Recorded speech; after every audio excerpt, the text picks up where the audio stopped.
இன்று அவருடைய சத்தம். எழுதியவர் சகோதரர் சகரியா பூனன் அவர்கள். நாள் பிப்ரவரி 26. நம்மில் தேவன் விரும்பும் அந்தரங்க சாட்சி வாழ்க்கை. ஈசாக்கை பலியாக கொடுக்கும்படி தேவன் ஆபிரகாமிடம் இரவில் பேசிய போது அவன் ஏற்கனவே மக்கள் மத்தியில் தேவ மனுஷன் என்று பெயர் பெற்று இருந்தார். ஆதியாகமம் 22 அதிகாரம் 1 வசனம், 21 அதிகாரம் 22 வசனம். நம்மை குறித்து மனிதர்கள் என்ன நினைக்கிறார்கள் என்பதை தேவன் பொருட்படுத்துவதே இல்லை. தானே ஆபிரகாமை சோதித்தறிய விரும்பினார்.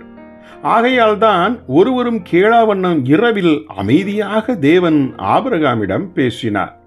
தேவன் ஆபிரகாமிடம் கேட்டது விலையேறப்பெற்ற பொருள்.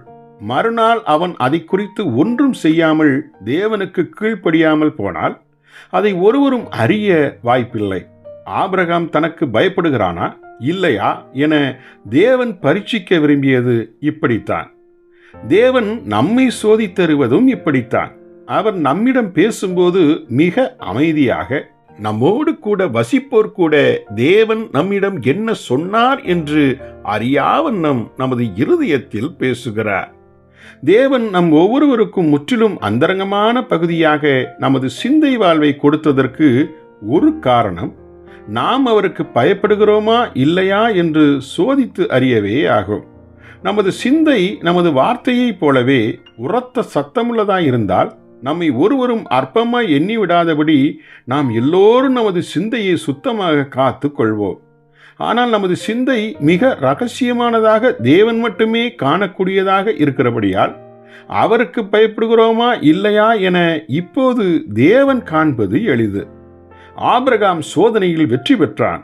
அவன் மனுஷருக்கு முன்பாக உள்ள அற்பமான சாட்சியை தேடவில்லை. அவன் தேவனுக்குரிய அந்தரங்கமான பகுதியிலும் கீழ்ப்படிய விரும்பினான். ஆம், அவன் ஈசாக்கை மறுநாள் காலையில் அழைத்து கொண்டு மோரியா மலைக்கு பயணமானான். அங்கு தனது ஏக சுதனை அர்ப்பணித்ததன் மூலம், கர்த்தாவே, நான் பூமியில் மற்ற யாரொருவரை காட்டிலும் உம்மையே அதிகம் நேசிக்கிறேன் என்று சொன்னான். அப்போதுதான் தேவன் தன் நற்சான்றிதழை அளித்து அவனை அளவில்லாமல் ஆசீர்வதிப்பதாக வாக்கு பண்ணினார்.